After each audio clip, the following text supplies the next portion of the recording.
ఆషాఢ మాసం సందర్భంగా మన కాసం ఫ్యాషన్స్ కిలో చీరలు కొనండి, అరకిలో చీరలు ఉచితంగా పొందండి.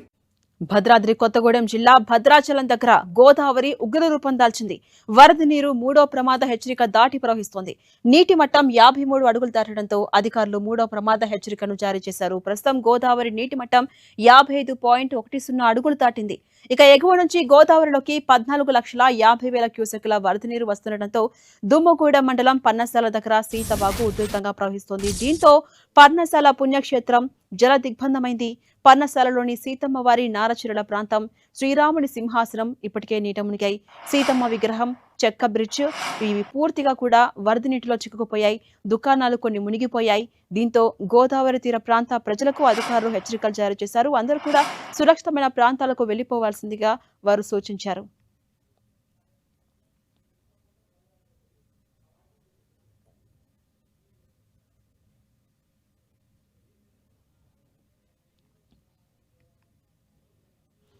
రైట్, ఇదే అంశంపై మరింత సమాచారం మా ప్రతినిధి సైదులు అందిస్తారు. సైదులు, భద్రాద్రి కొత్తగూడెం జిల్లా భద్రాచలం దగ్గర గోదావరి క్రమక్రమంగా పెరుగుతూ వస్తోంది. ఇప్పటికే మూడో ప్రమాద హెచ్చరికను దాటి మరీ ప్రవహిస్తోంది.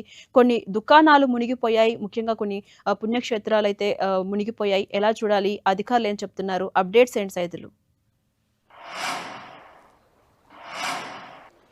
భద్రాచలం వద్ద గోదావరి వరద ఉధృతి క్రమక్రమంగా పెరుగుతుందని చెప్పుకోవచ్చు. నిన్నటి నుంచి ఇప్పటి వరకు చూసుకున్నట్లయితే దాదాపు 23 అడుగులు పైనే గోదావరి పెరిగింది. మొత్తంగా ఇప్పుడు మూడో ప్రమాద హెచ్చరిక కొనసాగుతుంది. మనం చూడవచ్చు, ప్రస్తుతం భద్రాచలం గోదావరి దగ్గరే ఉన్న గోదావరి ఎంత ఉగ్రరూపంగా ప్రవహిస్తుందో, ఎంత వేగంగా ప్రవహిస్తుందో మనం చూడవచ్చు. మొత్తంగా ఇప్పటికే కరకట్టకు సంబంధించి కూడా పెద్ద ఎత్తున దేవాలయానికి సంబంధించి శ్రీ ఆంజనేయ స్వామి దేవాలయం, అదేవిధంగా మొత్తంగా స్నానఘట్టాలు కూడా పూర్తిగా నీట మునిగిన పరిస్థితి అయితే కనిపిస్తుంది. మొత్తం కరకట్టకు సమీపంలో ఉన్న సముదాయాలు ఏవైతే ఉన్నాయో అవన్నీ కూడా నీట మునిగిన పరిస్థితి అయితే కనిపిస్తుంది. ఓవరాల్గా చూసుకుంటే దాదాపు 15,22,000 క్యూసెక్కుల నీటిని దిగువకు విడుదల చేసిన పరిస్థితి అయితే కనిపిస్తుంది. మరోపక్క ఇప్పటికే అంటే మూడో ప్రమాద హెచ్చరిక దాటి 55.60 అడుగుల పైన గోదావరి ప్రవహిస్తుంటే మరో 2 అడుగులు అంటే దాదాపు 57-58 అడుగులకు చేరి గోదావరి స్థిరీకరించబడుతుంది అని చెప్పేసి కూడా సిడబ్ల్యూసీ అధికారులు చెప్తున్న పరిస్థితి ఉంది. ప్రధానంగా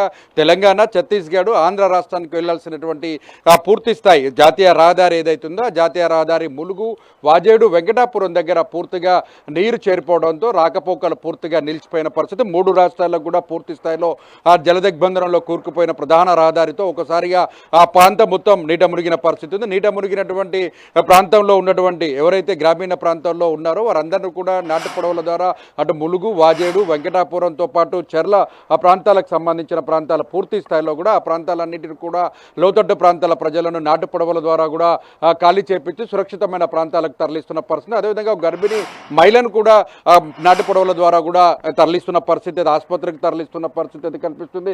తాజాగా అందుతున్నటువంటి పరిస్థితి చూసుకున్నట్టయితే 55.60 అడుగులకు సంబంధించి కూడా ఆ గోదావరి పెరిగిందని కూడా చెప్తున్నారు. మరోపక్క ఇప్పటికే దుమ్ముగూడెం చెర్లకు సంబంధించి కూడా పర్ణశాలకి సంబంధించినటువంటి కూడా నారావారి చీరలు కావచ్చు, సీతమ్మ విగ్రహం పూర్తిగా నీట మునిగిన పరిస్థితి. పర్ణశాల చుట్టూ కూడా నీరు చేరిపోయిన పరిస్థితి అయితే పూర్తిగా కనిపిస్తున్న పరిస్థితి ఉంది. మొత్తంగా స్లూయిజులు లీకులు కూడా అశోక్ నగర్కి సంబంధించి ఇతర ప్రాంతాలకు సంబంధించిన ప్రాంతాల్లో కూడా స్లూయిజులు లీకులు కూడా పూర్తి స్థాయిలో కూడా జరుగుతున్నట్టుగా కొంత అలర్ట్ అవుతున్న పరిస్థితి. ఇప్పటికే ఎన్డీఆర్ఎఫ్ బృందాలని, ఎస్డీఆర్ఎఫ్ బృందాలను కూడా పూర్తి స్థాయిగా అందుబాటులో ఉంచిన పరిస్థితి మనం చూసాం. నిన్న వీరాపురం అంటే చెర్ల మండలంలోనే వీరాపురం ర్యాంపులో దాదాపు 60 మంది డ్రైవర్లు, కూలీలకు సంబంధించి కూడా నీటిలో అంటే గోదావరిలో చిక్కుకుపోయినటువంటి వారిని కూడా సురక్షితంగా తరలించే ప్రయత్నం చేశారు. అందులో చెర్ల సిఐ సంబంధించి రాజు వర్మ పెద్ద ఎత్తున మొత్తంగా నాటు పడవల మీద వెళ్తుండగా తెప్ప తిరగబడడంతో ఒకసారిగా చురులో ప్రమాదం తప్పింది. ఇప్పుడు మాత్రం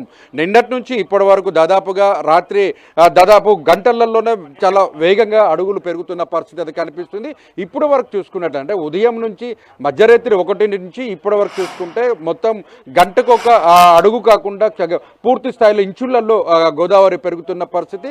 మొత్తంగా పేరూరు దగ్గర అంటే గోదావరి ఎగువ రాష్ట్రంలో నుంచి వస్తున్న వరద ఏదైతుందో ఆ లక్ష్మీ బ్యారేజ్ కావచ్చు, అదేవిధంగా సమ్మక్క బ్యారేజ్ నుంచి వస్తున్నటువంటి గోదావరి వరద ఉధృతి ఏదైతుందో ఆ వరద ఉధృతి అంతా కూడా ఆ పేరూరు దగ్గర నుంచి మనకి డిశ్చార్జ్ శాతం తగ్గుతుంది, తగ్గుముఖం పడుతుందని కూడా సిడబ్ల్యూసీ అధికారులు చెప్తున్నారు. ఇప్పటికే దాదాపుగా అంటే ఇప్పుడు మన కిందికి చూసుకున్నట్లయితే పూర్తి స్థాయిలో కూడా శబరి నదికి కూడా కిందకి డిశ్చార్జ్ దాదాపు 15,22,000 క్యూసెక్ల నీటిని శబరిలోకి వదులుతున్న నేపథ్యంలో ఒక్కసారిగా భద్రాచలం దగ్గర గోదావరి వరద ఉధృతి తగ్గుముఖం పడుతుందని కూడా అంచనా వేస్తున్నారు. దీనికి సంబంధించి ఇప్పటికే కలెక్టర్ అదేవిధంగా భద్రాచలం ఎస్పీ ఇద్దరు కూడా పూర్తి మేడం అంటే సైదులు క్రమక్రమంగా వరద ప్రవాహం అనేది పెరుగుతోంది. మీరు అన్నట్టుగా గంటల వ్యవధిలోనే అడుగులలో తేడా కనిపిస్తోంది. అయితే ఎప్పటి వరకు ఈ సిచ్యువేషన్ ఇలా కొనసాగే అవకాశం ఉంది? దీనికి సంబంధించిన అధికారులు ఏం చెప్తున్నారు?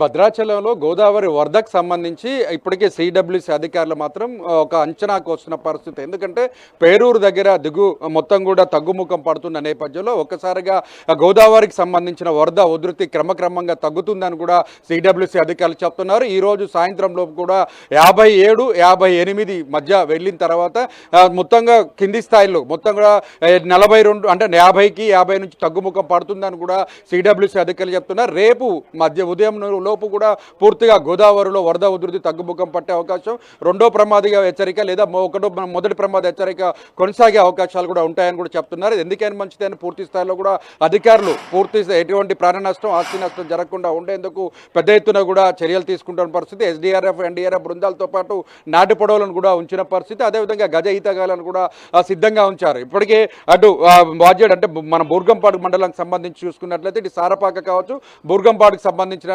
రెడ్డిగూడకు సంబంధించిన ప్రాంతాలు ఏవైతే ఉన్నాయో ఆ ప్రాంతాలన్నీ కూడా జలదిగ్బంధనంలో కూరుకుపోయే ప్రమాదం ఉన్న నేపథ్యంలో వారందరినీ కూడా పునరావాస కేంద్రాలకు తరలించేందుకు ఏర్పాటు చేస్తున్నారు. పూర్తిగా కంట్రోల్ అంటే ఐటీడీఏ కార్యాలయం కావచ్చు, సబ్ కలెక్టర్ ఆఫీస్ కావచ్చు, పూర్తిగా ఈ ప్రాంతాలతో పాటు కూడా భద్రాద్రి కొత్తగూడెం జిల్లా కలెక్టరేట్లో పూర్తిగా కంట్రోల్ రూమ్లను ఏర్పాటు చేస్తారు. ఎవరికి ఎలాంటి ఇబ్బంది ఉన్నా కూడా తక్షణమే ఆ సమాచారం అందించాలని కూడా అధికారులకు ఆదేశాలు జారీ చేసిన పరిస్థితి. ఎప్పటికప్పుడు మంత్రులు కూడా భద్రాచలం గోదావరి వరద ఉధృతి పట్ల తగ్గుముఖానికి సంబంధించి పెరిగితే ఎలాంటి చర్యలు తీసుకోవాలన్న దాని మీద కూడా వాకప్ చేస్తున్న పరిస్థితి ఉంది. వివరాలుగా చూసుకుంటే ఇప్పుడు మాత్రం భద్రాచలం గోదావరి వరద ఉధృతి ఎంత వేగంగా పెరిగిందో అంతగా తగ్గుముఖం పడుతుందని కూడా సిడబ్ల్యూసి అధికారులు అంచనా వేస్తున్నారు. ఏదేమైనప్పటికీ కూడా అప్రమత్తంగా ఉండాలని కూడా అధికారులు చాలా అలర్ట్ చేపిస్తున్నారు. ఇప్పటికే కరకట్టకు సంబంధించిన ప్రాంతం పైన ఎవరు రానేయకుండా సెల్ఫీలు తీయనేయకుండా కూడా అధికారులు ఇప్పటికే ఆదేశాలు జారీ చేస్తూ భారీ బందోబస్తును కూడా కరకట్ట పైన ఏర్పాటు చేసిన పరిస్థితి కనిపిస్తుంది.